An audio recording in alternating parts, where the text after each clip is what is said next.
Yeah. I'm hooked into your meat, Ron. Here's what I want you to know. My life is on the line, okay? Yeah. So don't forget that part of it. Yeah. I would like never. sometimes I have to like really talk to Chris because he'll be like, listen to me, Ron. You're going to cut another pork cast today. And Ron's like, look, I'm doing a real infusion. I mean, this is real chemotherapy. True. And then Chris is just like, you do your little fucking song and dance and you put together this pork I would cast. love that. I would love to be in that situation. Here's how like insane I am. I tell Gail, at first, obviously, the thing was to keep it to myself because I'm not the kind of person who shares everything. I've never done that in radio. I'll make up fucking lies rather than do it. But I said, I want to put this out there. And then we started to go, what's the treatment going to be? And when we got into this thing about the drug trial, there's more stuff to do than if you just get the regular treatment. Sure. And then Gail's like, is this too much for you? You know, it's around the clock stuff that you have to do. And I go, yeah, I really don't like how much stuff I have to do. But I go, it is a better storyline. And she was so pissed that I was worried more about the angle of a radio show. Yes. Than my own health. Which I was putting.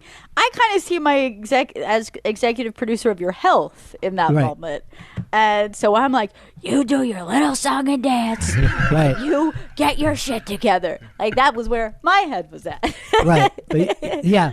And I try to do that with you and your mom. You know what I mean? Yes. Like, I don't want to wake up to take fucking medication. No, of course not. But I do that twice a fucking day.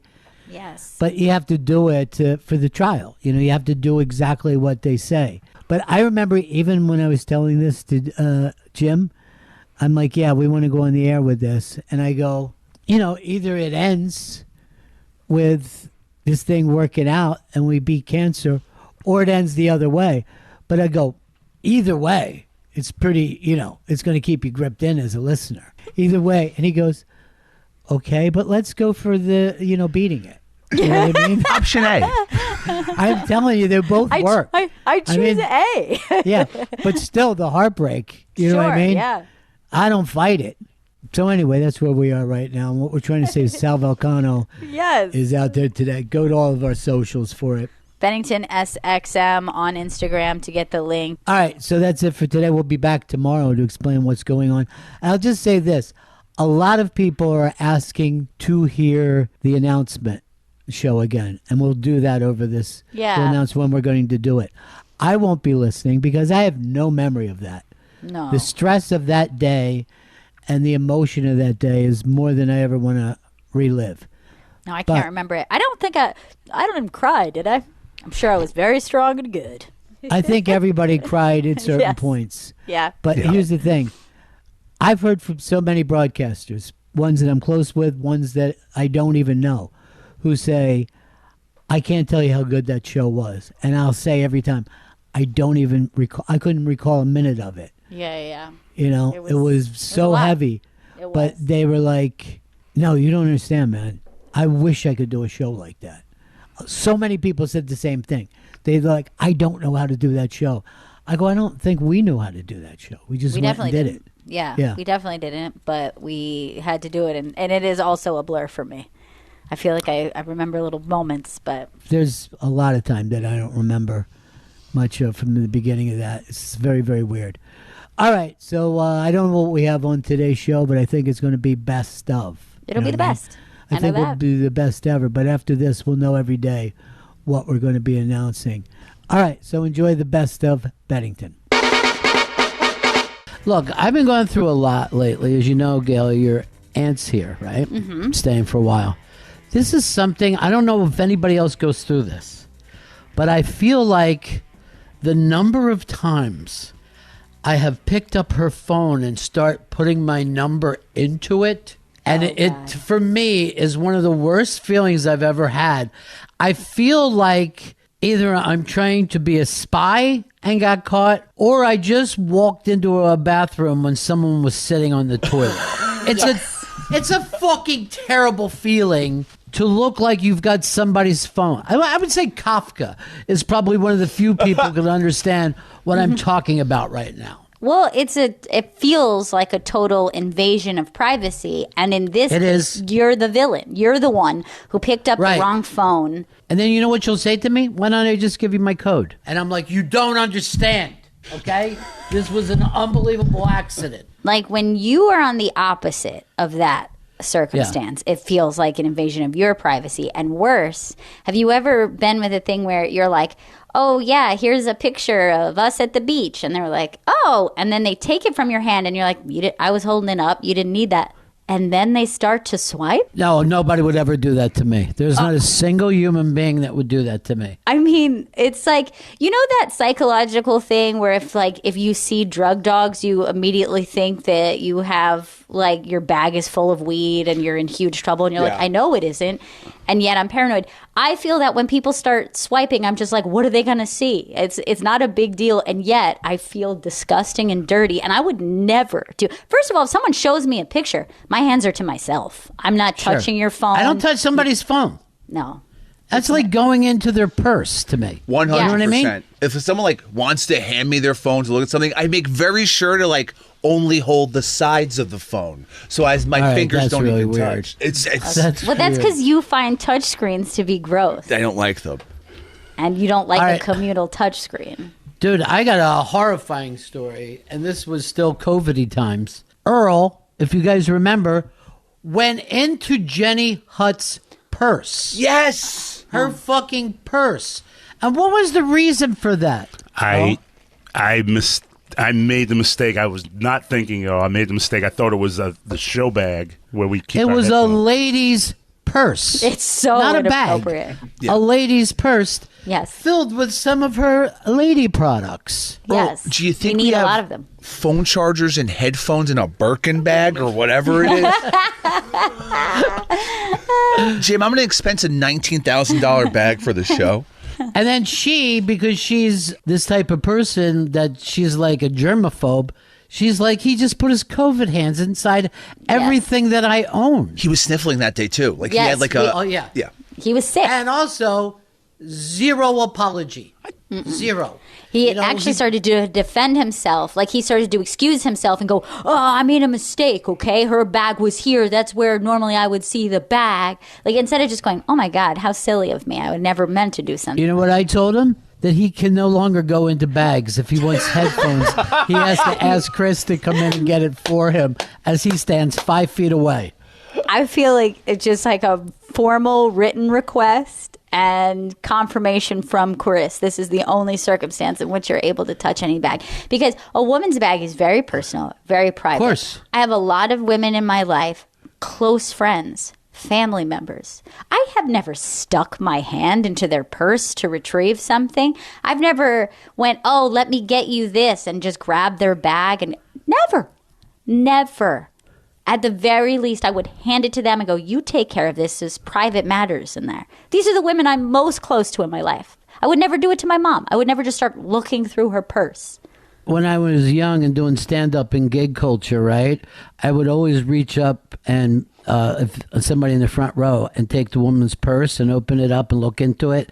And then I would say, how many batteries does that take? And everybody would have a great laugh because I That was is good. fucking hacky, fucking no material motherfucker. I love it, though. I mean, it would fucking kill. I also, Chris, you would like this. So I would reach over and pick up someone's fucking cocktail and drink it, just down it. And then I would go, oh, make sure they get another one. And when the waitress came back, I would grab that and kill it. And we all had a real good laugh, and I didn't have any material. Right. And I just drank 2 cocktails incredibly fast. For free. Adding to my fucking $50 fucking gig. Right. I like it because it's a win on all fronts there for you. I fucking hate the skeevy feeling. This is a fucking problem with all the cars looking the same, that you try to get into somebody else's car all the time now. Yes. I watched a woman on TikTok share a video, and I felt so disgusted for her. She's in her car and she is so surprised. She starts to make a video and she's like, I have had this car for 3 years and I just found out I had a moonroof. I touched this button here. I was like, I've never seen this button. And I have a moonroof. And she's going on. And then she goes, oh my God. Oh my, this is not my car. And she runs out of the car and she's hyperventilating. Sure. Because I guess she looked down and saw probably just like a clean area, you know, like there wasn't change in the car. Whatever it was she saw, she realized for a second she doesn't have a moonroof and this isn't her car. This is the kind of shit that you do in a dream, but not in real life, where you're like, my house doesn't look like this, but yet you open the door and try to go inside. Yes. Oh, that's a gross feeling.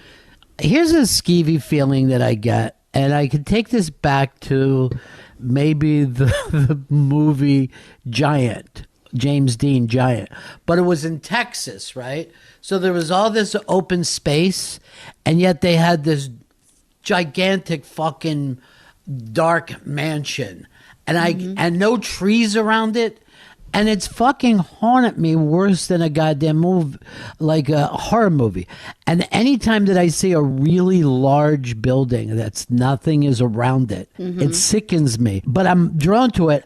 And I go to this TikTok that this guy has that basically says we're all brainwashed because how come we don't have these giant places? And you'll look at like Galveston, Texas. There was like 40,000 people, but they built these enormous churches and schools and everything there, like in ways that we could never build now. Like these would be $1 billion fucking buildings, and it just skeeves me. And then he tries to say there was a civilization before us, blah blah blah. Okay. I don't pay attention to that He went part. crazy with it. I just go the opposite of why is there a giant building on this empty street? How do you feel like when you see an empty warehouse, an empty stadium? Does that give you a skeevy feeling, like a thing that should be bustling? Well, no, you know, I've been in all those things before. They seem normal as long as there's things around it. I don't think I want to see it by itself, but I like an empty theater. I was walking down a trail around Pittsburgh, and on the trail there was a big old empty warehouse. But in the warehouse,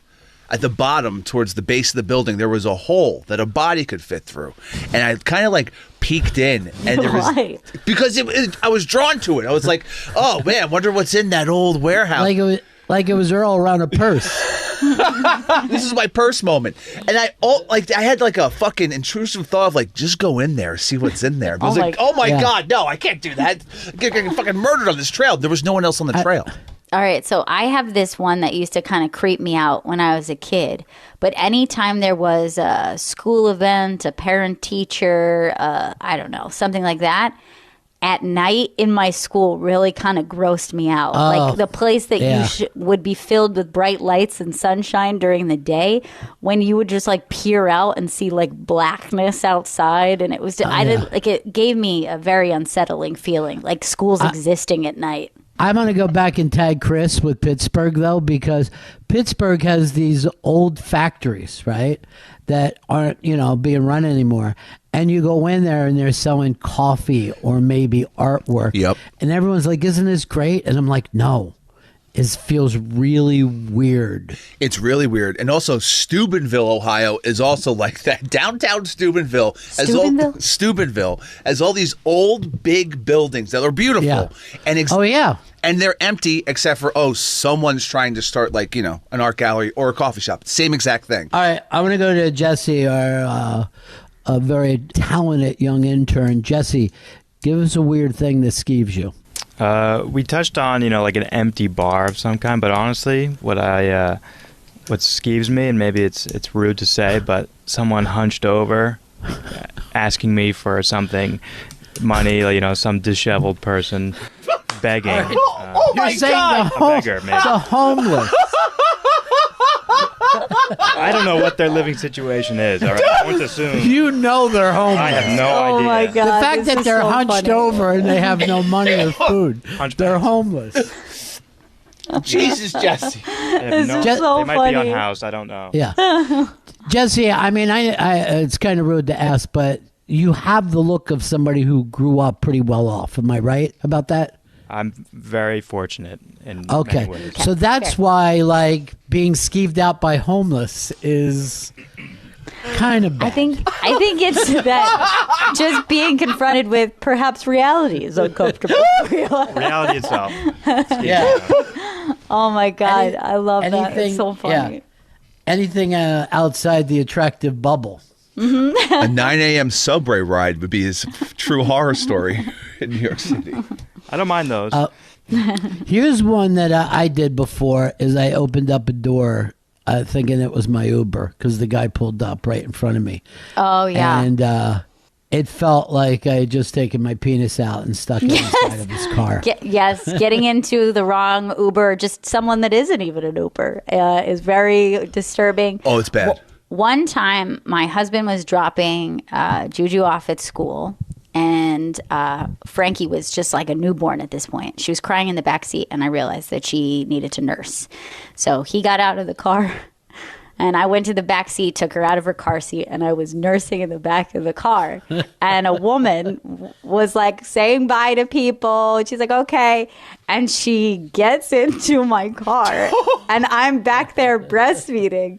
And she's like kind of looking around for things of hers. And I was like, I don't know how. I could see she's not a danger, but this isn't a good situation. And I just go, hi. And she goes, like screams. And she was like, oh my God. She looks back. I'm nursing. She's like, I am so embarrassed. And I was like, it's okay. It's totally fine. All these cars look the same. They But do, though. I was like, there was no good way for me to break the news that there was a nursing woman back there with a baby, and she is going to feel like someone is about to kill her. I know she knew, like she was going to think this is creepy. You know, like when you are in a fucking bathroom and someone tries to get in, people say the same phrase over and over, right? They say someone is in here. You're right. They You're right. never say I'm in here. You're right. The best thing about that is, and I have said, someone's in here, the weakness and fear that you say, like, you're just like, I'm someone, someone's in here. Like, it's not me. You're not occupied. You're like, excuse me. There's no aggressiveness. There's just fear and shame. I'm someone in here. Please. Because you couldn't be more vulnerable. Like, Mike Tyson would not be ready to fight while he's taking a shit. It would just be too much for him. He would just take the fucking beating. Also, I feel very uncomfortable when a bathroom does not open into the bathroom door, like into the bathroom itself, like it would open out. Okay. Because I start to go, if someone were to come in here, I couldn't even catch the door. I couldn't even cover myself. I would be fully exposed to not only the person opening the door, but anyone outside of the door. And I start to think about that, and it really freaks me out. For the same reason, I don't like a massive bathroom. I'm used to New York City bathrooms, apartment bathrooms. So if it's just like I'm 20 feet away from the door, facing the door, peeing on the toilet, I'm going to lock eyes with the person and have no way to stop what's happening. I don't like a big bathroom. Here's something that I personally fucking hate. That if I'm going into something, a place like a fucking hotel, or even the doorman will do this. The guy will go, can I help you? And it makes you look like you're not the kind of person who fucking belongs here. Mm-hmm. And like immediately, I'll be like, hey, let me fucking help you. Okay? You don't address me like invited that. here. That's right. I got an attitude right away. Terrible. There's a couple of these fucking skinny, shitty fucking giant skyscrapers on 57th Street, right? And a lot of times I'm like, hey, you like to go in and see what that looks like. Some of these guys will meet you fucking 25 feet away. Can I help you, sir? Yeah. Yeah, I want to fucking take a look at a building in New York. The fuck do you care? Okay, there's a certain style of building that can sometimes give me anxiety. And I moved to an apartment like this when I lived in Windsor Terrace. And our first night there, we were like, this ain't it. We picked the wrong place. And the reason was we were facing a courtyard. and it felt like eyes were always on us from our own building, and we just kept getting the sensation that we were like in the Dakota and this was Rosemary's Baby. Yeah, it is. And it's very much like the Only Murders in the Building kind of style, Right. where it's like there's this big courtyard, but all of our windows kind of face at each other. Something about the energy of that, even though a courtyard can be pretty, when you're actually inside looking out to the courtyard, it's uncomfortable. Yeah. Jesse, do you ever feel the need to maybe give those guys a buck or two when they asked you, Yes, I do feel the need. but That's you what I'm don't trying to act on Right. it? Yeah, I have acted on it before. I mean, you It's- can't give everybody a buck. Are you concerned about leprosy? I don't make any bucks to give. All right. Oh, he's so defensive with it. Can I tell you this, dude? You should go, like, at least in New York, right? The homeless are sick and disheveled and laying there.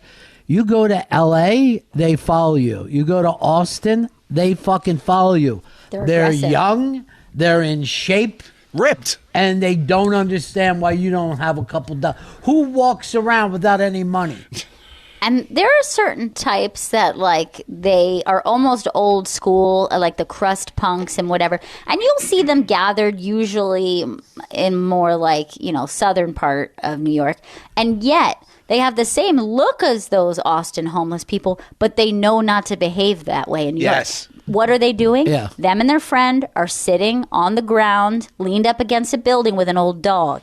And they're just chilling. They're not aggressive. That same guy in Austin will follow you 3 blocks and be like, why can't you give me money? Like, I don't understand. What's your problem? Like, that same type of person suddenly gets very aggressive out west. I remember in Austin, we were out there for the comedy festival.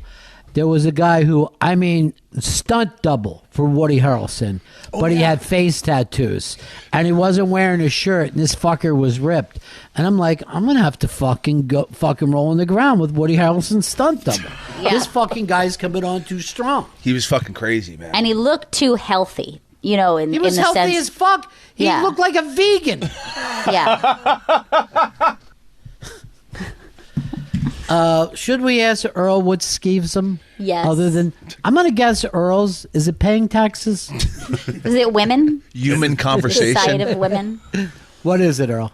I had a situation where someone took my coat and I had someone else's coat, and then they was like, "Hey, they gave me." Say, I walked out of the building and I took All your right, coat. by let's just say accident. this. He took somebody's coat, Yeah. right, he's blaming first. them.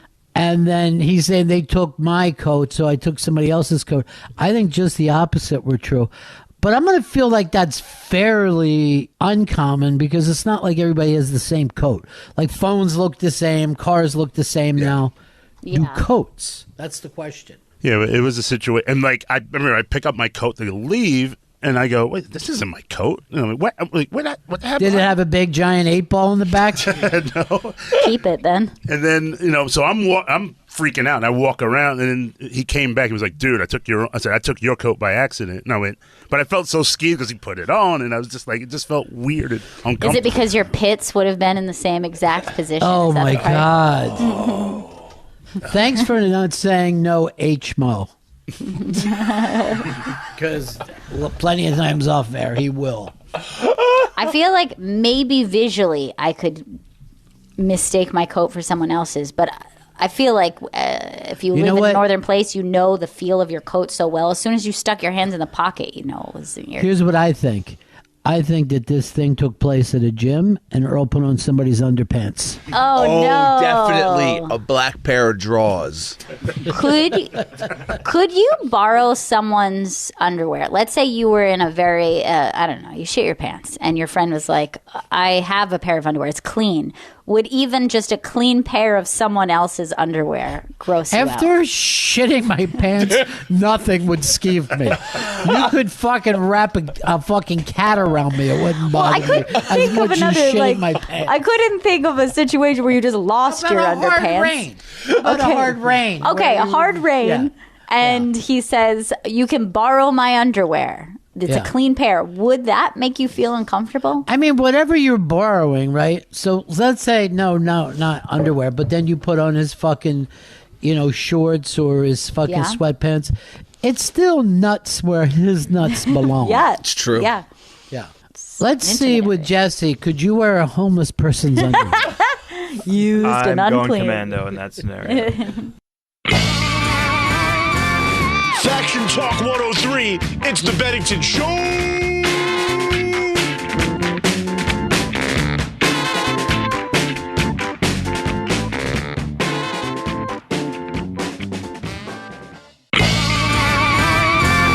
Faction Talk 103, it's the Bennington Show!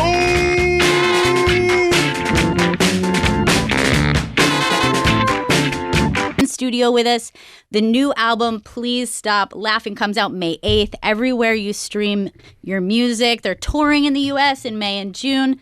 And for dates, go to RayBullStudio.com and follow them on TikTok at RayBull. Guys, thank you so much for coming in. Yeah, thanks for having us. Thank you for And having us. can I tell you, I heard this song just a few days ago, and I had like an immediate crush. Like, that song crush that you get where you're like, oh, I'll probably listen to this a good 30 times. Oh my today. God. Sure, yeah. Well, happy to hear that.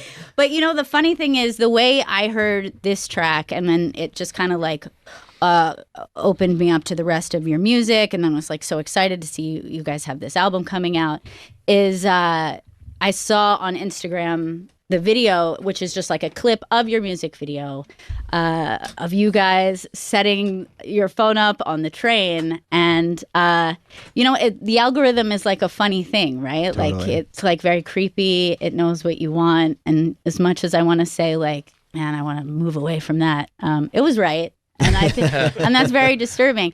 What is it like making music in this very current strange time where like that's the game you have to play? It's both like exciting and like totally exhausting. I bet, yeah. It's like the second you think you have the algorithm figured out, it's like right when they're going to tell you, no, Yeah. you don't have it figured out. Yeah. Yeah, it is. It's a whole other. It's like a whole other different kind of like muscle or practice from having to make the music. Then you're confronted with this like Right. mountain to climb that every musician is trying to climb right now. I guess is just how do you like market yourself, and it can make you sick. But it's like you have to find ways that it works for you somehow. Yeah, and the weirdest thing is like that's not unique only to music, but I think like anyone in any, I was gonna say artistic industry, but like if you're a candle maker right now, you're Yeah. like, how do I jump on the trend so people know I make candles and It's the don't same forget that I make question. candles? It's crazy, and yet you see a lot of things in the day. But like when I saw this clip of this video, like just immediately, like, I'm a city kid, I grew up here, but like it just kind of made me homesick for Brooklyn. And yet I watched it, and then I was like, wait a second, that song was really fucking cute. So it's It like it worked. absolutely works. So I'm curious specifically about this song. Like, how did Marry a Skater come about, and like where did it fit into the album? You guys have an album coming out, and this is one of two tracks that is out right now as a single. But Totally. where did it come in the process of you writing this album? I mean, they all come about in a kind of similar way. Like Tucker and I had lived together for 5 years, and all of this music was written during that time. Right.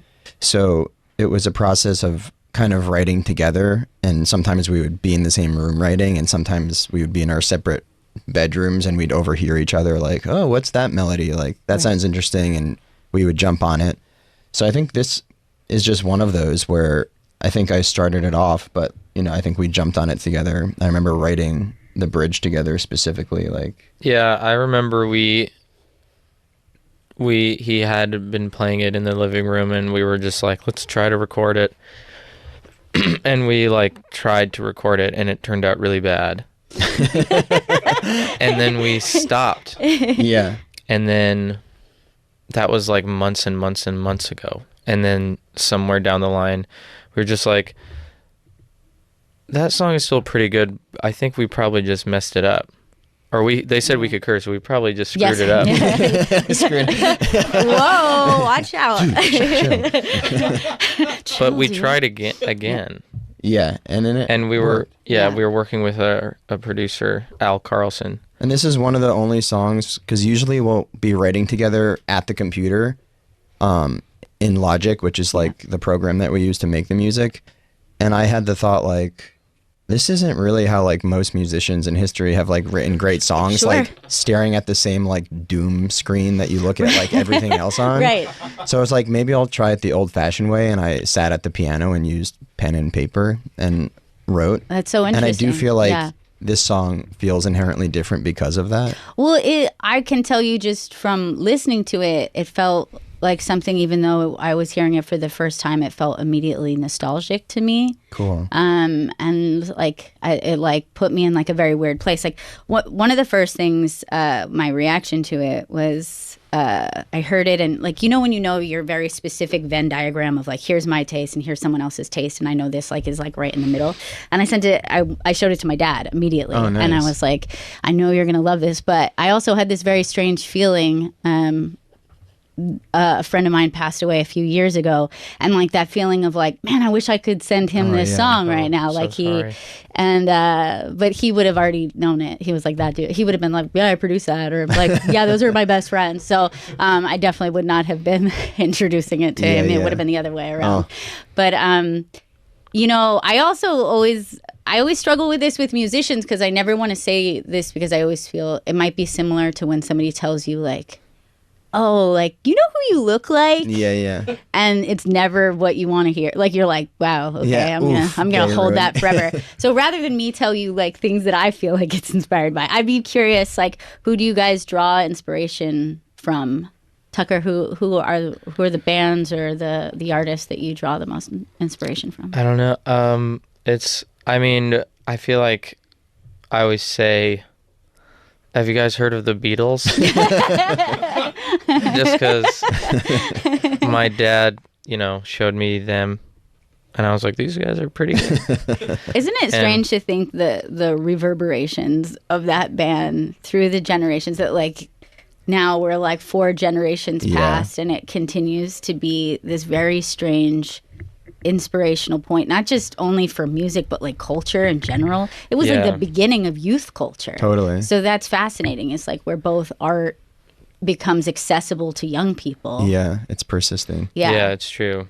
And like, I have more like obscure, not super obscure, but like, I really like Nina Simone is probably my favorite singer. Mm-hmm. And I like a lot of like there's this album that really had a big impact on me called the Kampala Sound, which is a compilation album of dance music from I think Uganda from the 60s. And I feel like I'm always like doing stuff and I'm like, oh, that sounds like some little like nugget from that album. Right. I feel like that's like a lot of that kind of stuff is leaked in, contaminated my taste. What about for you, Aaron? Who do you draw inspiration from, or do you think of any artists when you're? Yeah, I mean, I feel like all the music that I listened to growing up finds its way into the music Yeah. we make.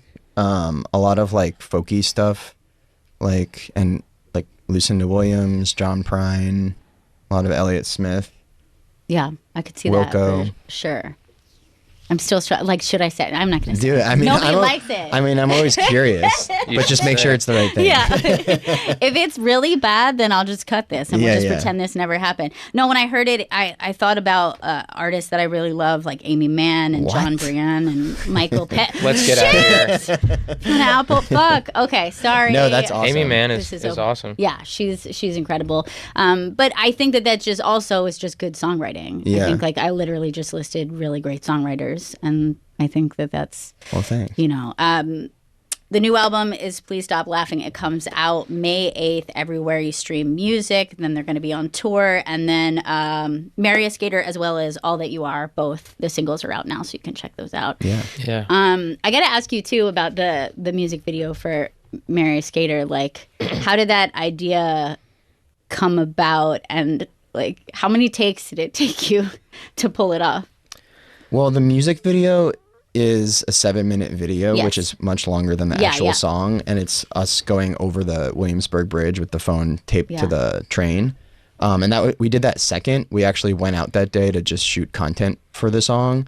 And we put the phone on, was it the M train or the J train at the Hughes Yeah. stop going to Marcy? Really solid tape, by the And way. We were really scared. We were so nervous. and it took started so raining. long to like plan it anyway. But it was basically, we did so much like planning and like being like, okay, the door is going to land here at this station, Sure.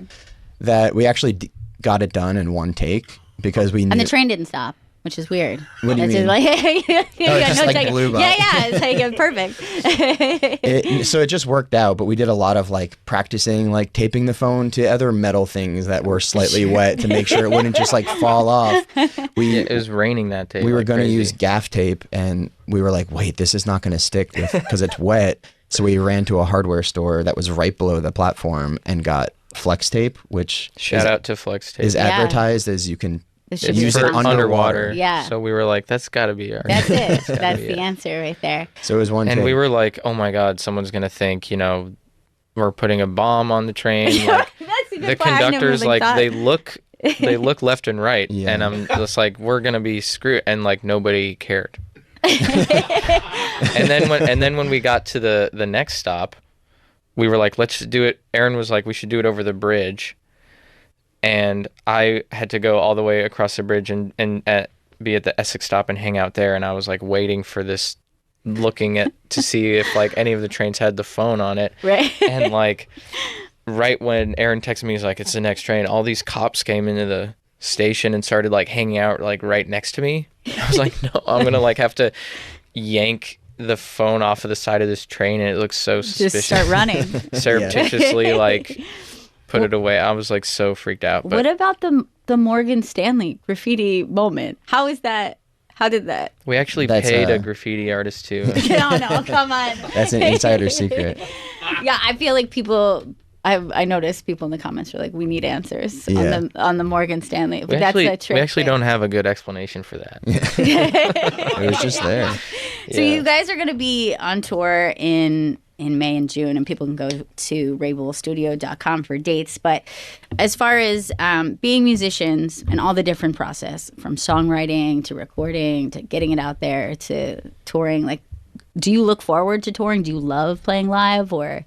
I think we love it as it's happening and after the fact, but it is like can be homebodies, and we just love making so much. We Yeah, love yeah. making art. We love making music. We like writing is our favorite thing to do. That it sometimes Like, that's feels where like, you're oh most no, at I home, want to. yeah. I just want to make more music. Sure. So sometimes it feels like, oh man, we have to go out there and perform these songs. But then once it's happening, it's like this is an incredible experience. We're so lucky that we get to like see the faces of the people that are listening. Yeah. I think we get, we talk about, oh man, like I want to play live again, Yeah. when it's been a while. Right. Tour, like I'm sure you've heard like tour can be super grueling because Of it's course, like, yeah. it's just tough, and it's like long hours, and like the whole like the trope about artists like partying on tour is not true, like because there's no time. Well, we don't know that for sure, but for us, maybe. For us it's not true. Yeah, nobody parties. No Yeah. one's having fun out there. Nothing like that. But we do. I think we're reaching a point now where we do want to like connect with the people out there that like our music, and Sure, we want to yeah. like give them a good show, and we want to play it live and express it that way too. Yeah. And is that comfortable for you? Like being showered with compliments and being like, is that uncomfortable for you guys? I would say it's uncomfortable. Keep complimenting me. I would say Keep doing it it. obviously feels great. Yeah.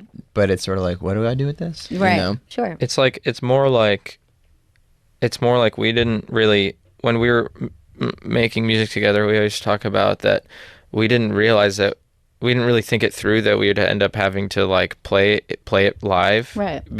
because we were just like making the music together as just sort of this, like, it was just kind of impulsive. And then you put it out and you're like, okay. And then they're like, people were like, you're going to play, right? And we're like, Oh yeah. we never really had dreams and That wasn't the end goal for you. Was of we were playing never- live, Yeah. but we really love it. And, we get our sea legs, but it takes time, but it's just interesting because we both were never like dreaming about being in a band or something. Yeah. The other track, All That You Are, is also really fantastic. How do you choose these two as the single that you wanted to put out before you released the record? It was really hard. I mean, in the end, it felt kind of random because all the songs are like our babies that we believe in. So we're kind of like the Right. worst people to pick because we're like, we like them. But we write all the time and we have like so many hundreds and hundreds of demos just laying around. So even the process of finishing this album was kind of that same question of like, which ones do we pick? And it felt like putting on like a different outfit. Like if I wear this outfit, I'm going to be perceived as like Sure. a punk, or if I wear this outfit, I'm going to be perceived as preppy. And because I think we have an eclectic mix of songs, we kind of had those options. So it was really difficult for us to be like, what is this album and what are we saying? But we kind of went with like blind faith and just let them pick themselves in a way. And I don't have a good answer for how Yeah. we No, picked it's these ones. because It's just intuitive, I guess. I got to listen to the whole album, and the whole album is great. Thanks. But I do think that like these two tracks that you guys chose are like this really great representation of like the feeling and the flow of Please Stop Laughing. So you guys are doing amazing. I just want to say I was like an immediate fan. So Oh, great. Thank you. congratulations. The new album, Please Stop Laughing, comes out May 8th, everywhere you stream music. They're touring in the U.S. in May and June. RabelStudio.com and TikTok at Rabel, because that's how we find music now, I guess. So you got to go there. It's the Bennington Show.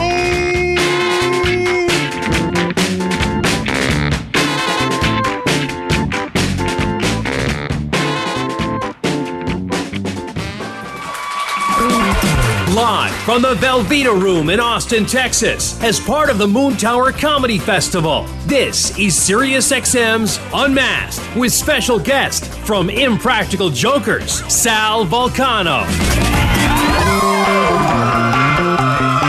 And now, here's the host of Unmasked, Ron Bennington.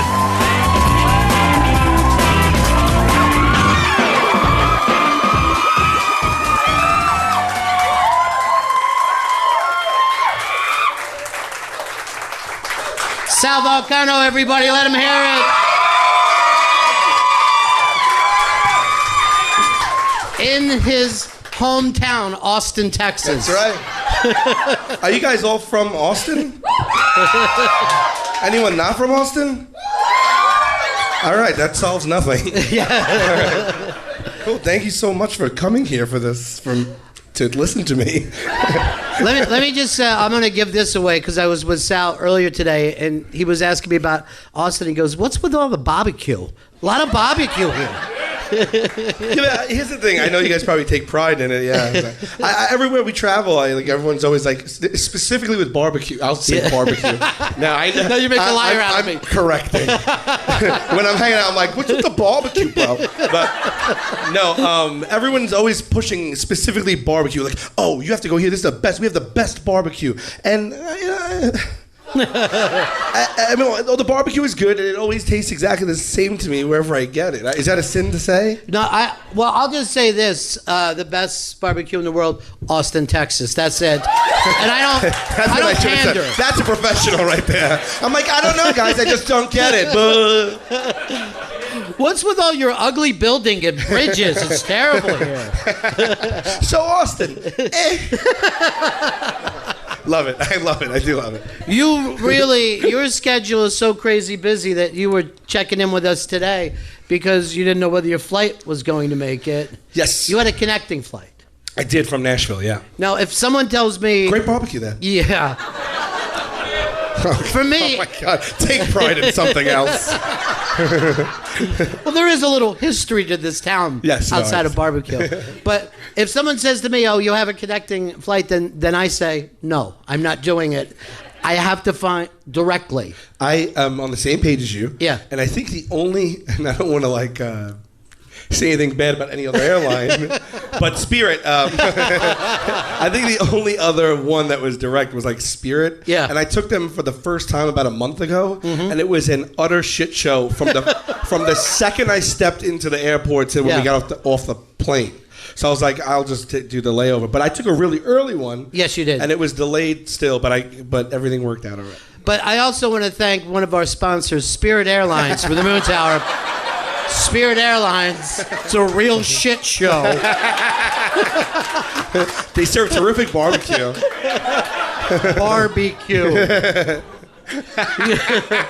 I'm hyper aware of my R's during this one. No, can I just say this too? Because I don't know whether people around the country, but Staten Island, where you're from, is the last place people really talk like New Yorkers. You know what I mean? Yeah, Long Island, Staten Island, yeah. Yeah, Long Island. Some parts of Jersey. Yes. Well, We what sound we're saying stupid. is Italians. Yeah, the Italian population is really the only people left that talk like Italians. Yeah.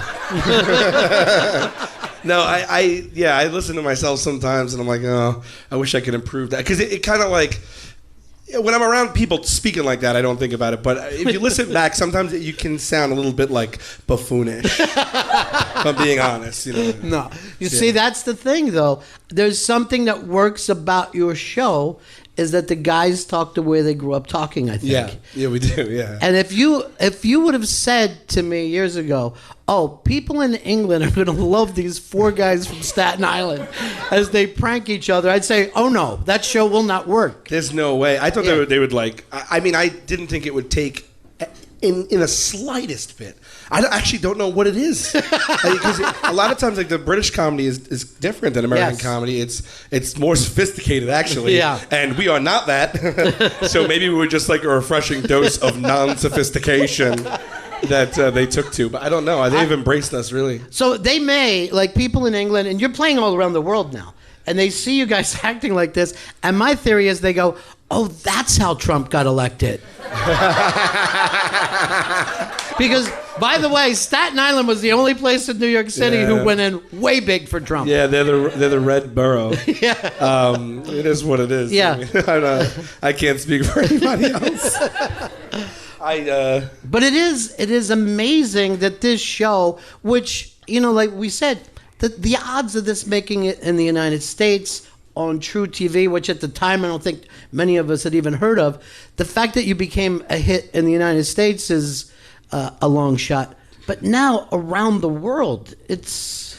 Yeah, I don't know what to say. I mean, I'm like, you know, Ron, you're right. I mean, continue. I mean, no, I know. We were just as shocked as you. Yeah. We got the show. It's such a long shot to get a show. Like, since we've been on the air, and we have a little bit of, like, you know, we're in the public, and so we kind of try to run with that momentum. And so we've pitched other shows in the last 6 years that we've been on the air, and we've got pilots on, like, 5 other shows, which is pretty good, you know, and, like, none of those even came close to making it to air. So it just showed us, and it goes to show how hard it is to get on. And then after we got the first season, I was like, well, that was that. You know, we're out of ideas. 17 episodes. There's not much more we could do.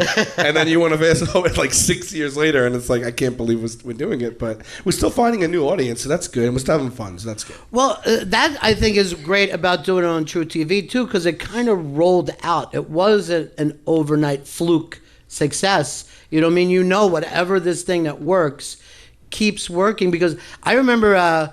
Big Jay Okerson is the guy who turned me on to it, our mutual Thank you, friends. Jay. And he said this to me. He goes, I know you think you're going to hate this show, but you're going to like it. A lot of people, that's their like opening line to me. And I'm always like, no, but I completely understand it. I completely understand because if I was removed from the situation, would feel the exact same way. Yeah. It's a couple of obnoxious assholes, just like, they think they're so funny, it's sophomoric and everything. I mean, we try to toe the line. I mean, we are friends for 28 years, and we are silly for sure. But, you'll see other influences in the show and stuff like that. And when people give it a chance, they usually say, oh, we misjudged you guys. Yeah, whatever it is that works. That's the thing. And I mean, the fact that it can't be repeated because whatever it is, it's very unique to you guys. But you all met when you were kids, right? Yeah, we met as freshmen in high school in 1990. Yes, so just think of the people that you knew when you were freshmen in high school. You probably see them once a year now, and these guys are still doing that thing, trying to make each other laugh like when you were freshmen. Yeah, I can't believe it. I really, because I don't really talk about it out loud a lot, or especially not in a setting like this where it's under a microscope. But we can't believe it. Yeah. It's like I never even thought like I would own a home, and I just bought a home for I just got right at 40 years old, bought my first home, right on track where I'm supposed to be. Yeah. No prospects, no children, no nothing like that. But but I mean, it afforded us all this stuff, and I just even 5 years ago, I would never even imagine. Just really, really lucky about it, But it isn't just luck. I mean, you work really hard about it, and I think one of the reasons that you guys are so accepted in the comedy community is because you show this real working club. What you do with this is the thing about Sal. I'll see him in the city, and you're out doing 5 or 6 shows a night at small rooms to work on his comedy. When I'm thinking, why aren't you home in your gold hot tub and just doing giant lines of cokes off prostitutes the way you're supposed to be in this business? Really? Everybody's clapping for that. That's way better than the home, isn't it? Yeah. Well, hot tubs, they harbor germs. No. I like hot tubs, actually. Yeah, no. I mean, God, I love it. There's nothing I want to do more than comedy in every way. So with the guys, solo, whatever. And now I finally just forced myself to make the time to do solo stuff. And I feel like my one regret is I wish I would have started comedy at 17 years old. Right. And, stand up. Mm-hmm. And so now I have to make up for a lot of lost time, and I love doing it. So I'm happy to grind. I love it. I love it. So. But you really do go out and grind. I mean, you'll play these giant arenas, and then the following night you're playing a bar show. Yeah. And I'm like, why? Yeah, well, because that's the best part of comedy. Yeah. Like the big theater and the 5 people. Yeah. It's the best. It's a different experience, but you still get the same out of it. Yeah. And you learn from each, and it's just, that's it. That's what comedy is. I mean, everyone does that. Everybody does it. Yeah. And you got to just work out, and you got to work out in every room, and you got to get your reps in, and I'm not it's funny for me to talk about it because I've been a long time fan of comedy, like a comedy nerd, I would call myself. So I knew the world of comedy pretty well. I knew what it was about and stuff, so I knew what to expect. Who did you love when you were a kid, when you were just a kid growing up? So my first influences stand-up wise, believe it or not, Eddie Murphy. Mm-hmm. My dad, he let me watch Eddie Murphy, so I loved Eddie Murphy, loved Bill Cosby himself. That was a big one. Still? Yeah. I respect the special for what it is. Yeah. He's just a great storyteller, and I tell stories. Eddie Yeah. Murphy's a great storyteller, and I skew to telling stories. Andy Kaufman was a big one for me. I'm trying to just think when I was But that was something, little. Yeah, when you're a kid, you see that and you go, okay, that's a job, but you don't think you can, you're not thinking to yourself, oh, I'm going to do that job someday. No, I wish I just believed in myself a little earlier. But I would always do it for friends, for family. At a party or I would get up and I would do jokes, and I would do at family dinners. I would get up and do impressions and jokes and I'd act things out. But never. I was just so nervous. And I even took one of these in high school or at the beginning of college. I took one of these stand-up comedy classes. Yeah. Because my desire was there to do it, and I was I just need a little guidance. I didn't know that much about comedy. I didn't have that many comedian friends yet, people to bounce things off of and stuff. And I took that, and I don't know. I think it was probably a complete waste, but but yeah. But then I just I was just too nervous to make the leap. And then one day I was like, this is ridiculous. Like, I just have to do it because, you know, I mean, you hear that a lot. A lot of people are like, I always thought about doing it, but it takes a lot to get up. I take nothing away from any person at any level who gets up to do stand-up comedy. Like the mics, the open mics, the whatever. If you're getting up and you're trying, I have the same exact respect for you as Bill Burr. You know what I mean? You know, it just takes a lot. You know what I mean? And you have to learn in front of everyone. There's no other way to learn except in front of everyone. So everything that comes with learning is on display. So it is tough. It is tough. It is really incredibly brave when you see a kid and he's like, I got to go up. And they're so nervous that if you would say to them, or you could fight a bull, and they would go, I'd rather do that right now. Because, that thing of pushing yourself through is the biggest step of all. Absolutely. Yeah. But you're a little kid and you're doing impressions. Who were you doing impressions? Yeah, my first one was George Jefferson. George Jefferson. I used to live in a 2-family home with my grandparents, and me and my grandpa were like really close. We bonded over a lot of shows. And when I was little, Jefferson's was a big show. It's my favorite show of all time. And I used to watch it, and it used to make my grandpa laugh so much and me laugh so much. So I just used to try to emulate George Jefferson, who I think is an absolute Sherman Hemsley's an absolute genius. Yeah, so funny, and to bridge like the gap, it was like heavy-handed. The show could be at times too, you know.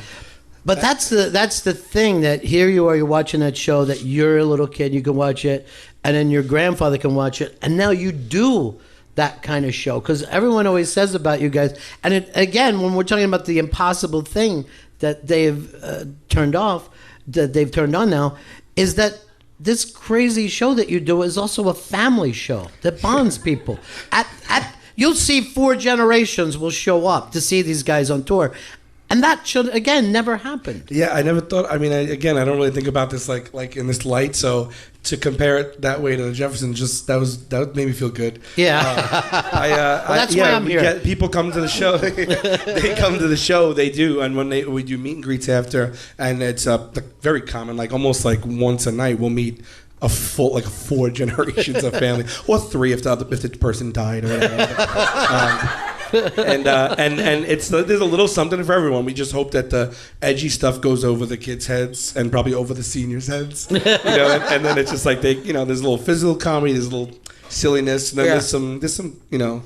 But that's also basic Italian American type families where there are there's ball busting that always takes place. And then there's also jokes that sometimes they throw in the Italian words suddenly out of nowhere. And if you said them, you wouldn't say it in front of a whole family. But even the grandmothers will do that. Oh, yeah, absolutely. Yeah. I was actually, it's funny that you say it because, like, my mom, so growing up for me, my mom, she's going to hate that I said, my mom would curse like a truck driver, right? And my dad would never curse in front of us at all. Like, I think, like, one time my dad said shit and he was like, oh, my God, I'm so sorry. And I was like, it's okay. Like, you let me watch Eddie Murphy.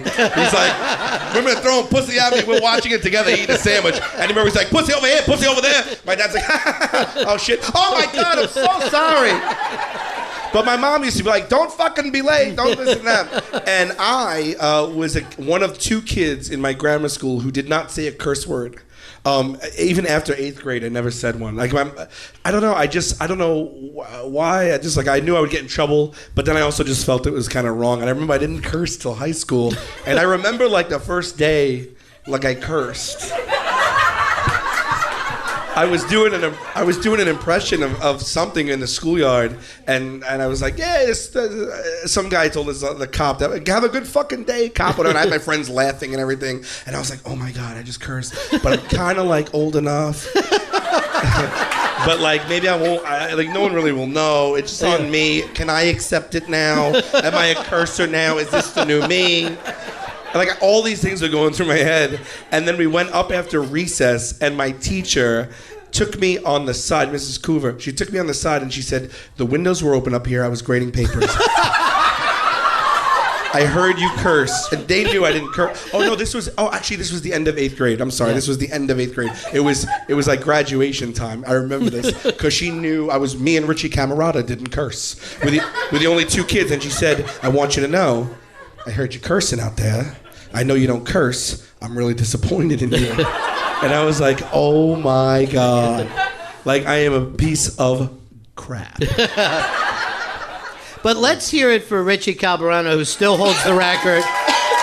He's literally the Cal Ripken of not cursing. This guy, to this day. Yeah, that motherfucker.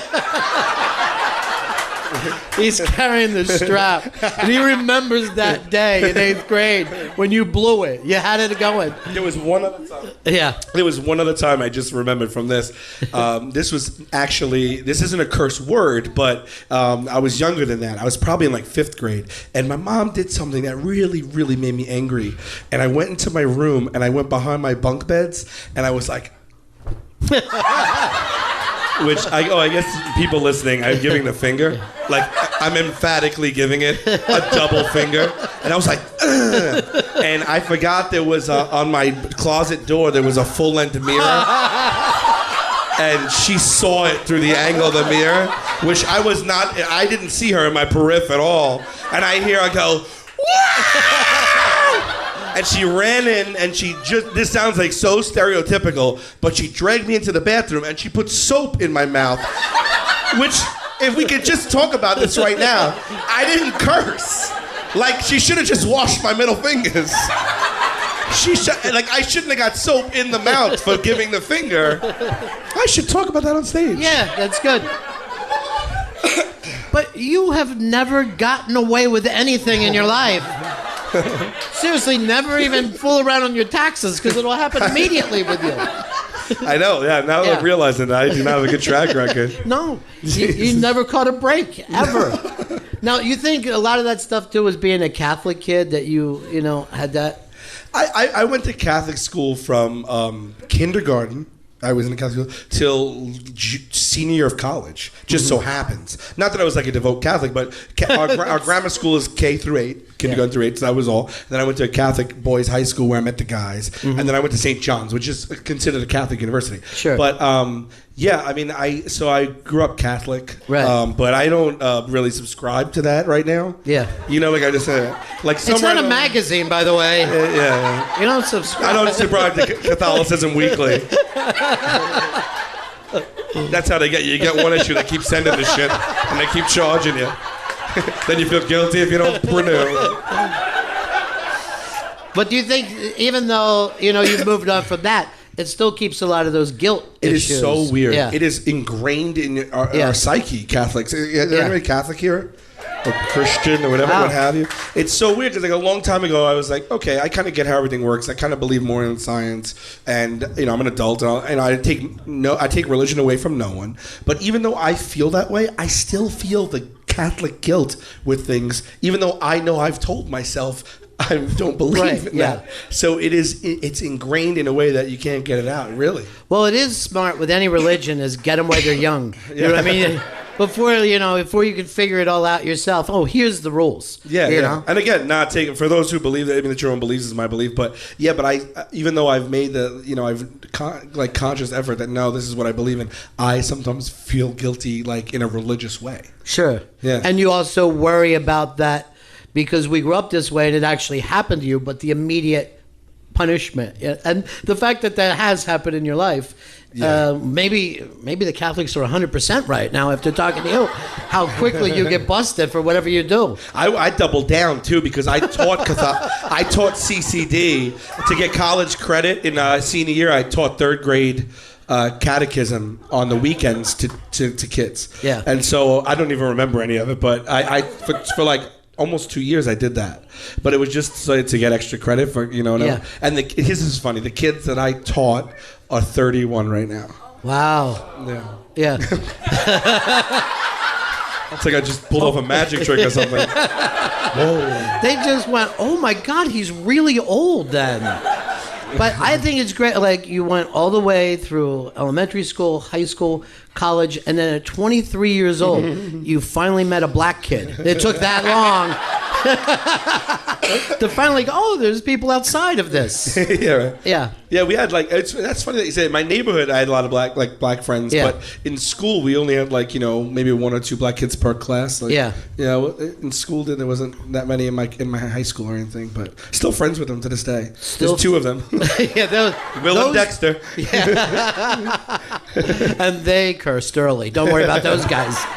They were rappers. At Staten Island, there's also an incredible rap scene that's happened there. Wu-Tang. Wu-Tang is from there. That's the scene. Yes. But they are the best, so. But I think it's amazing, like, even with that background, that you guys even got together and thought to yourselves, let's do improv. Like, forget about before even TV. That's not a normal thing for kids from Staten Island to go, let's do improv. Yeah, I think if you have it in you, you have it in you. Maybe we're like part of the minority, but our school, Monsignor Farrell, they had an improv workshop or whatever you want to call it, and so we did that, and it was fun. It was a way to meet girls, you know, because we did it with other schools. We were an all boys school, but we combined with other schools. And we go, and it was at night, and they teach you, and you do scenes and stuff, and it was a lot of fun. And so I kept doing that when I went to college, and I did it in the city. I took classes in the city, and I liked it. And then when I got back from college, me and the guys, we all went to different schools, and when we got back, we kind of all were doing something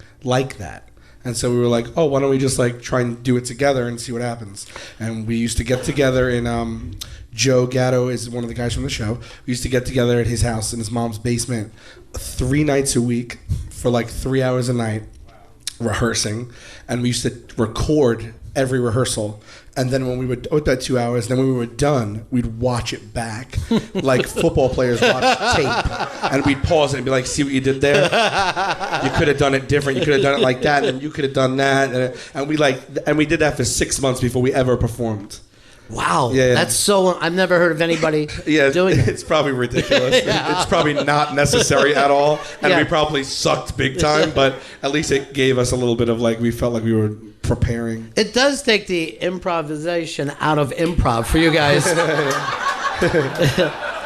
But when you guys started to perform, did you perform in Staten Island or in Manhattan? No, we performed in Manhattan. The first place we ever performed at was a place in Hell's Kitchen. It's still there, called Producers Club Theater. Yes, I know Little that black place. box theater, and we started in the 50-seater, and we do like 2 shows a month, like one night. 2 shows that night, and we did it like once a month. And we pull friends of friends, co-workers, family members, and then word spread a little bit. And then we started doing it every other weekend. And then we did a couple of shows in Staten Island at the College of Staten Island. They had like a nice big theater, so that was like a big bump up for us because it was 150 seats. But we did that for like 4 or 5 years, so, you know. And then we stopped, and then the next iteration was like a couple of years later, like MySpace and YouTube had just come out, and so we started filming sketches and putting them online, and that was like the next wave of like kind of what we got into now. So there, and like really not a lot of people were doing it at first because the bandwidth was a pain in the ass and stuff like that.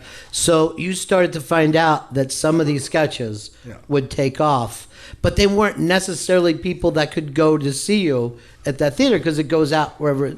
Yeah, you know? no one. We didn't know who. We didn't know who did it. Who put it on? Like we put it up. We made a YouTube channel and a MySpace page, but those websites featured us on their homepage. Has a lot of traffic, and we got a lot of views. And then we didn't know who was doing it, and we later met the person who did it. Really? Yeah, that was putting a really you up. nice girl. Yeah. And then MySpace reached out to us to make some like videos for them, and we got to meet her, and that helped a lot because like it got millions of people to watch our, you know, what we were doing. And back in the day, MySpace ranked the comedy pages, and when we made one, there was like maybe 15,000 comedy pages, and I remember by the time it was petering out, there was about 130,000, and there was an algorithm how they ranked you, and I guess a lot of it had to do with the views. And so since she did that for us, we rose the ranks and were ranked #1 for a bit, and that was a big deal. MySpace was a really big deal, and then all the other comedians on there were like very popular big comedians, like, you know, like I don't know, I remember Cat Williams was on there in like the top 10, and then when we like passed, Dane Cook, Dane Cook was on there, and then some people were like, who the hell are these kids? Like, who the hell are these people? And then we were able to go into a meeting and say, well, you know, we were ranked #1 on MySpace, which meant something back then, so it got us in the door at places. So you guys, were you handling yourself when you said, okay, now we've shown that we can do this online, we want to do it? Did you go run to networks, or what happened there? No, we this is how everything happened. There was NBC was going to do a sketch troupe competition show where sketch comedy troupes competed against each other. And the way they did this was they started it online at first, and they asked for submissions. So they would give a topic like workout video, infomercial, bad breakup, whatever, and then they let you submit videos, and then the internet would vote. And you could win $1,000 every week. They gave you 2 topics, and you could win $1,000 if just by regular person vote you were the best for that week. And that was their way of finding talent all across the country without having to go look for it. And so people were submitting in like a lot, and we won one. I saw it, and so we had made a video already, and I said, let's just put this in. It fits the criteria, and we won $1,000. And we were like, oh my god, because at the time we were all like, working as like, I was delivering pizza and $1,000, and so then we started making them for the purpose of the competition, and over the course of like maybe I want to say like 3 or 4 months, we won 11 of those. So we won $11,000, and we also in the process made like 30 videos. So then we just dumped them all online, and I think since we put up so much content so early on, that's what kind of made them notice us. And then NBC cast us from that as one of the 5 sketch comedy troupes in the United States to be on this show. And it was like a studio, like a big budget studio show. Yeah. It was in a studio almost like remember Deal or No Deal, like the glossy kind of thing. Yeah, and Carson Daly was to host it. Of course. Then, and then they were like, okay, we're gonna do this pilot, and they were even advertising it like on television, like, and then they were like, but we don't need the comedy troops here. We're just gonna like do these, like show clips, and then we'll show their sketches, and we'll have an audience vote. And they did that. They did it all. They filmed the pilot, and we won. And the winners won $100,000. And this is in 1997, and so it never aired. It didn't get picked up. It never aired. But they filmed the episode, and then contractually they had to pay us. Yeah. So we won that, and then a couple of the producers of that show said, would you guys like to try and develop something with us? And we developed the show, and they brought us to their agents, and those agents became our agents, and then we sold the show right away. It was the first time we ever went out. We sold a single camera scripted show, like almost like an Always Sunny in Philadelphia type thing, like if I could compare it at all, not that it's like that, but and we went to pitch it for the first time, and the first round of pitches, which is again is not normal, but Fox and Spike offered to give us pilots, and we had the decision to make. Obviously, Spike is like a real small, basic cable channel. Fox's network, and we just thought that maybe we'd have a better chance getting on the air if we went with Spike. So we went with Spike, and we made the pilot, and it was a learning experience. They turned it down, but that's how it. And then it like kind of continue from there. Yeah. So you guys, it's amazing things because, the fact is that not only are you guys hardworking, but you're on the brunt of this new technology and able to scramble, and that's always for the very youngest guys. You know what I mean? Like people who have already done a TV show. It wouldn't occur to them if they're out of work to go, hey, I can start putting this up on MySpace. It was unbelievable that we were able to do it ourselves because we had no connections, we had no experience. The videos we made aren't even good, you know what I mean? I mean, back then for us at the time, for our skill level, maybe we were proud of them. Now I try to like hide them a little bit. But it was what it was for the time for us. And it was the only way that we figured out how to get a foot in the door somehow. And so the deal was spiked when as far as it was going to go. Yeah. But you're picking up some money here and there, and things are, And no, we were picking up no money. No money? They weren't giving you any money even? Oh, they gave us to make the pilot, but that doesn't, you don't make any money from that. So you're still working day jobs. Everybody's still working day jobs. Oh, yeah. This is 97, like full time, like, 100%. Yeah. Like I worked, Q is another, Q from is on the show. Him and I worked full-time jobs until the end of season 2 of Impractical Jokers. So there you go. Yeah. You know what I mean? When, like, everyone, it's so funny too because like everyone thinks like they see you on television that you are like a trillionaire or something, and it's like the furthest thing from the truth. Like there's no, like it was like having a regular job. You know what I mean? But they see you on TV and they're like, oh, and it's like I don't have any money at all. And I worked till the end, and there was a big leap to make. It was talk about scary, and to like give up my job and just try to do this full time. And we did it, and luckily it's been working out. Well, yeah, it's definitely been working out for you. There's no doubt about that. But there's I have a gold hot tub. So. Yeah.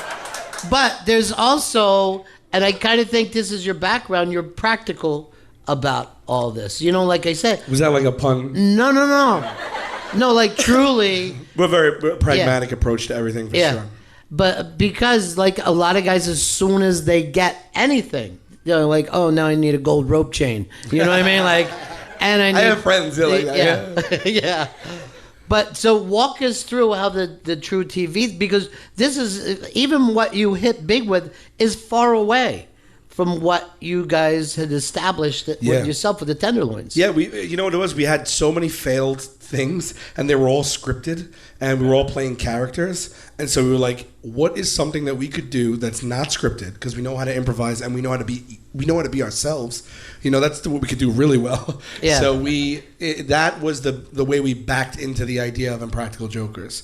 And I think part of that is what made it relatable and successful, is that, you know, only we can do with what only we can do. So, right. That clicked with people. And then it is a little bit of a departure, but it isn't, because a lot of the show is born of really how we act and what we do. You couldn't have done it without those failures. You couldn't do what you're doing today without the... Absolutely not. Yeah, you had to arrive there from all the failures. Yeah. It's really strange because we're in Austin, Texas, and Tito's, it's all over, started right here in Austin.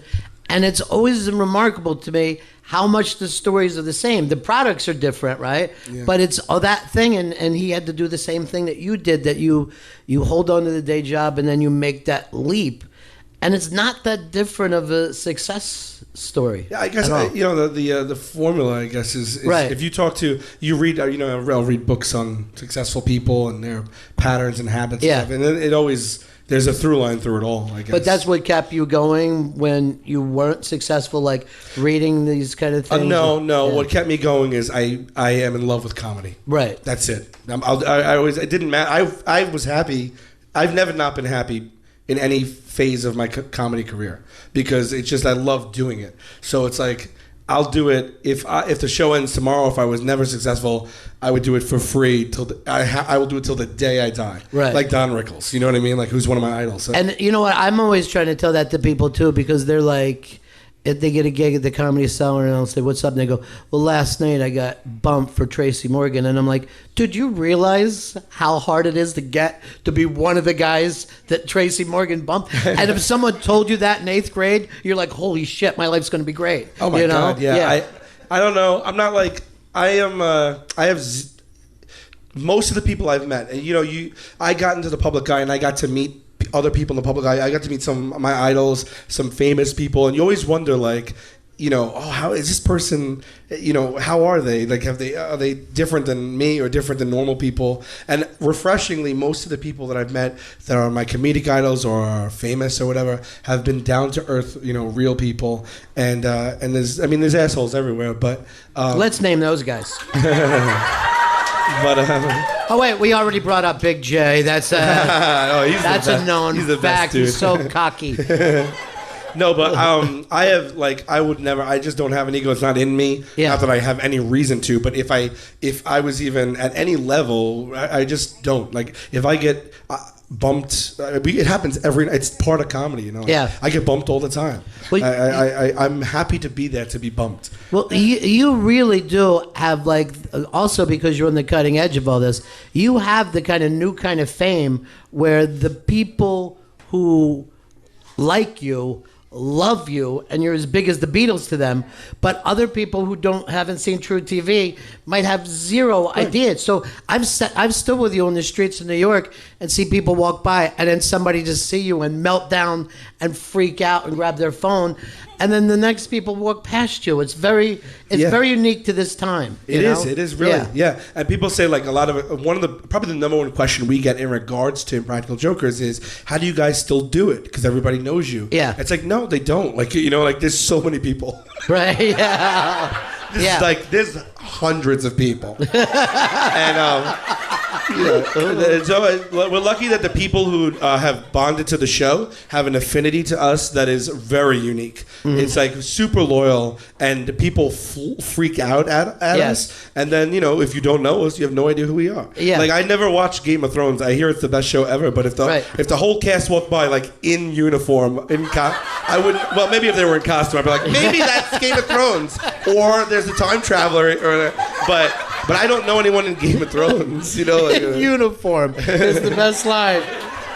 But like in the old days, like if you didn't watch Happy Days, you still knew who Fonzie was and Potsy. Like those there people. wasn't the level of saturation with everything there is now. Yeah. Information and entertainment and at your fingertips. It's crazy. Was it you guys or the network that came up with the idea of what the show and Practical Jokers? It was us. We just we pitched it to them. We filmed it on our cell phones. Yeah. The four of us, and we brought it in to them. And they named it. Did they? Yeah, we had another name. When we pitched it to them, it was called Mission Uncomfortable. And it's actually a really good name. I thought it embraced what the show was about, and they were like, well, we don't like that, and we went back and forth a bunch, and we had no leverage at this time, and so they finally said, pick from these, and one of the things they wanted to call us was Daredevils.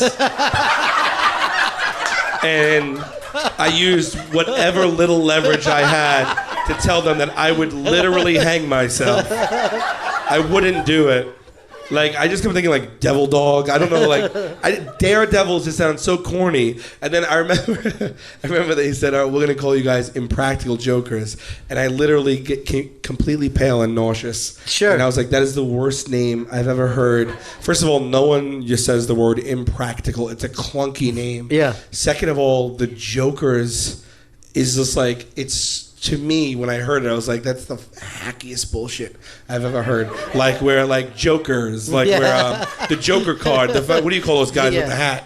The Jesters. Yeah, Jesters. Yeah, like, they did this, like, early, like, art mock-ups, and we were, like, Jester hats. And I'm like, I cannot do this. I respect comedy too much. Yeah.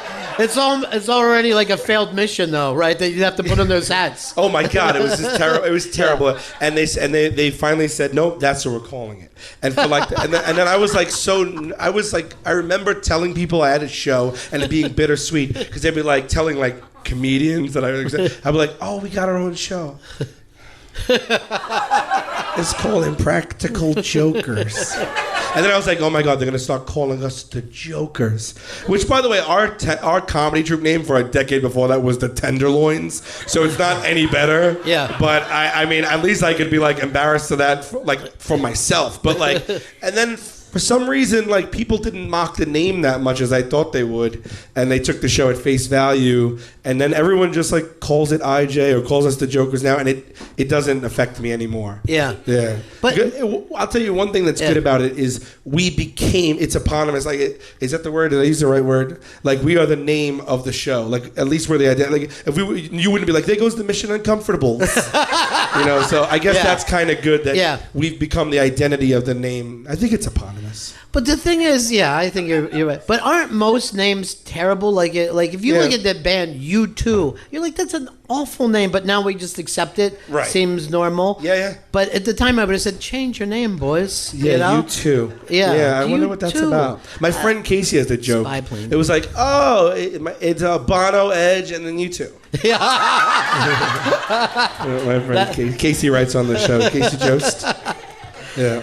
Yeah. Two guys just got their feelings hurt just now in Ireland. We don't know their names. So, I mean, they're amazing. God bless them. But Larry McMullen. Oh yeah, that's right. All right. Well, hey, listen. If you two are listening, it's all in good fun, really. That is the other thing about you guys is that there are some really big name people who are kind of freaks for your show too. That's very strange. And But I mean, like some of the biggest people, because this is like to me, it's a real street show. Like I always think to myself, I get why everybody in Staten Island would love it, you know. But it's hard for me to think of like Steve Carell just going, "Oh, this is the show for me." Me too. Yeah. Me too. And that's someone who is like a comedic genius. Yeah.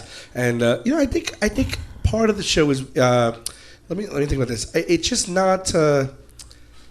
It's not trying to be something. It's not. You know, it's face value. It is what it is. We fool around, and at the core of it, I just think is like funny's funny. You know, like you don't have to be like the most brilliant person in the world to be funny. You know, everyone has their one friend they think is the funniest, and the reason they laugh is unique to that person or whatever. Right. We just we make each other laugh. We're being ourselves. So I guess that is what people connect with. You know what I mean?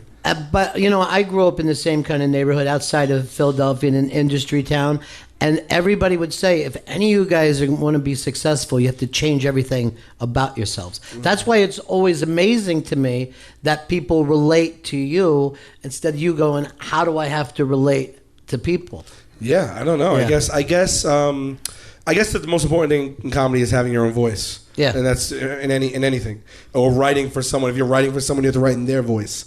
And if you're a comedian, the thing that is the hardest thing to do is capture your own voice, because you know you'll hear overlap in material, but as long as someone's telling it through their point of view and their own life experience, then it's unique to them, and that's what you'll hear comedians say takes the longest to develop is their own voice, and that's always evolving too. So I guess you know, us just being ourselves and being friends for 28 years, we started off already not having to maybe figure that out so much.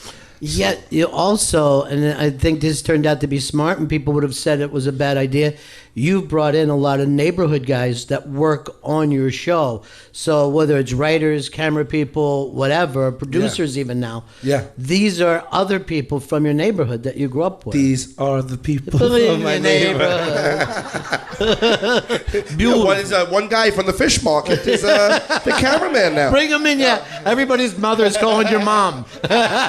No, yeah, there's a decent slice of the people on our crew and staff are our friends from back home. Some of them that already were working as camera guys, or they were funny and getting into comedy, and some of them that we just were like, I know you, and I know you could do this job. Right. And we work amongst those. And it's great because they know us, so they foster our sensibilities, and it makes for a very familiar workplace. Sure. And then that kind of just like over the years has just spread to everyone. So everyone on the crew now is like I always hear that too. I hear like you watch like award shows and people are like, or you watch like a movie, or you watch like the DVD extras, and they like rap and they're like, we're a family, you know. But it gets true because you're with these people like every single day for years and years and years, and they're as much a reason why the show is successful as us. You know what I mean? Because they do everything to make the show run. They're the gears of the show.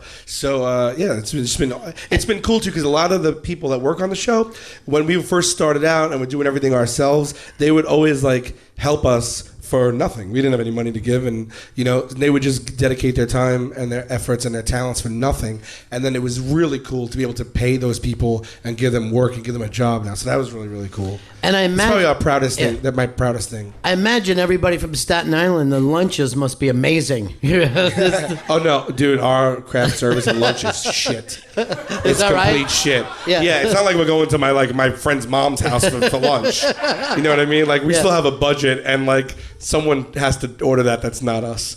And I've been on at other TV shows to visit, and I'm always like, what the fuck? These people have amazing spreads. Like we have they go to Costco, and we get like literally there's like trail mix and like Cheez-Its, and not that those things aren't good, but that's it for like 6 years. Like I can only eat so many Cheez-Its. I know it looks like I can eat way more, but I can only eat so many. Cheez-Its. Is that another sponsor? Yes, Cheez-Its and Spirit Airlines have sponsored our show. Snack foods. So you've got to do these amazing road gigs now. What is like? I mean, first of all, just do it. You're from New York. You played Radio City, which is insane. But those aren't even the biggest gigs that you guys have done now. At this point, no. We just did our first tour of the UK and surrounding areas, and we did over there. It started airing a few years ago, and since we're not there, I think it was much more of an event or a novelty that we were coming over there, and we didn't realize that how much traction it was gaining over there. And we were told that it was a #1 show. It plays outside of the United States on Comedy Central, and so. They told us it's a #1 show. It's been the #1 show, and we put it on sale, and they went nuts. So we did an arena tour in the United Kingdom. So it was like between like 10 to 15,000 a night for like 2 weeks straight, and that just happened. It was in January. That was completely surreal. I still don't feel like we do that. Like I'm still like, wow, I wonder how people do that because it's like an out of body experience. Sure. You like it still feels like I'm looking at it happening, but like it doesn't feel like I'm doing it.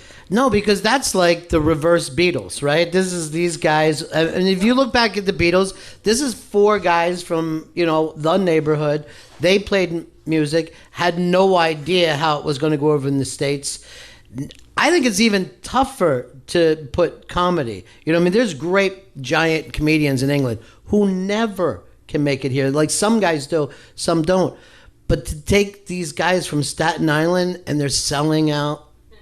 I'll say it. I'm John Lennon. I mean, you really are. No, I'm kidding. What? I mean, I know I don't have to say this, but I need to stress I'm so kidding. Yeah. Hey, why pick a guy who actually died at 40? Yeah. That's why I said it. Me and him were in the same shape. Well, it wasn't bad living that killed him. So no matter how many sit-ups you do, a bullet still is a tough thing to fight off. But and this is another reason why I love you is you do get it all the time. Like you understand that yes, you've worked hard, but yet these other things that have happened, and you're very, very appreciative of them. I mean, yeah, I don't know. There's no really other way to be. It's not like there's no. Well, we're just really lucky. You were in Hawaii for a month, and you were just telling me this, and that you took your mom with you. Yes. Which is, I mean... Thank you. Appreciate it. Was she always a believer that this is going to come back, or is she is... No, my parents are really cool with it. Yeah. From when I was young. They were just like, do whatever you... Like, I have a finance degree, and I worked in mutual funds for Prudential Securities out of college for 5 years. Uh-huh. I was doing comedy on the side, and I remember when I left that job to become a bartender so I could focus on comedy, they were just like, are you sure? You know what I mean? I was doing well for myself for that age, and everything in my job. Were you working in Manhattan? I was, yeah. Yeah. It's always incredible to me, people from Staten Island catch a boat to go to work. It seems like you just have to be in the Navy if you have to catch a boat. It is a bit antiquated, right? Yeah. Like it was. I had like it was. Yeah. There was nautical stuff involved in getting to work. Yeah. So your parents had to be so proud. Like, look at him. He's. It took a long time. Yeah. Like, not for them to be proud, but like for me to have any success whatsoever after leaving that. And I remember my dad, when I left, they offered me more money, and then I talked to my dad. I was like, they offered me this, and he was like, oh, I don't know. I said, it's just not what I want to do long term, though. Yeah. So I had a backup plan, which was that I would also learn the bar business so that if I did or didn't succeed either way, I could maybe own a bar. And I did do that for a little while as well. But that got too much to do both? Yeah, it wasn't the right move in the end. I had a bar. I bought a bar with a couple of buddies, and then like 2 weeks later, we found out we got the show. And so, when you first buy a business, you need to be there 7 days a week, all the time. And then also, when you probably first get a show, I would imagine you have to do the same. So I was like, uh-oh. And then I just worked about 100 hours a week for 2 years. And then I had like basically a nervous breakdown because I couldn't do it. Because at the bar, I'd film from like 9 to like 5. And then I would be at the bar from 7 to like 4. Mm-hmm. And I did that like 3 or 4 nights a week for about 2 years. And I was driven, because I wanted the bar to succeed, and I wanted the show to succeed. But it caught up. It caught up with me. Yeah. Well, you can't go from playing 20,000 people to, hey, do we have enough olives? You know what I mean? Because it is stressful when you run out of olives. That's what I would do all day long. Yeah. We'd be filming the show. The first 2 seasons, we fight about things, and one of the things that they would get on my case about is on camera. I can't be on my cell phone, but I would have to run the business through my phone during the day with inventory and orders and scheduling, who's calling sick, and every little thing was on the phone. So that was me running the business through the. But yeah, I was happy to leave that. It was the hardest thing I ever did. Try to run a bar. Sure, it was harder than the show, I think. Yes, it was. It's just too much. At least everything falls solely on my shoulders with comedy. Mm-hmm. But with the bar, it's really hard to be a small business owner, and especially in New York, and you have to deal with insurance and the health department and just so many different factors. And it's just you really what you're doing is you're becoming an on-call problem solver, sure, 24/7. It just gets to be too much. It's not rewarding. Even when I heard you had the bar, I always thought it was a front for the mob. So this is, it's great to know that you're really working at it. But with you, one of the only, even though you guys, your shows aren't the same, I always think of Jackass, and those guys had the same kind of run. Yeah. But they went on to do the movies, and that worked out. What about for you guys? Is this a possibility? Is it a... Yeah, we're trying to make one right now. Yeah. Yeah. It's been tough. Yeah. We'll see. I mean, thank you. Hopefully it happens. Yeah. We've been trying for a year or two now. It's really tough to get all the it's a lot of moving parts, but we're trying to. Isn't that amazing though? When everything about this show has been so successful, and it's still tough to get the next green light, right? It's tough. It's also just tough to because the show has to be first, because that's what drives everything. It drives the tour.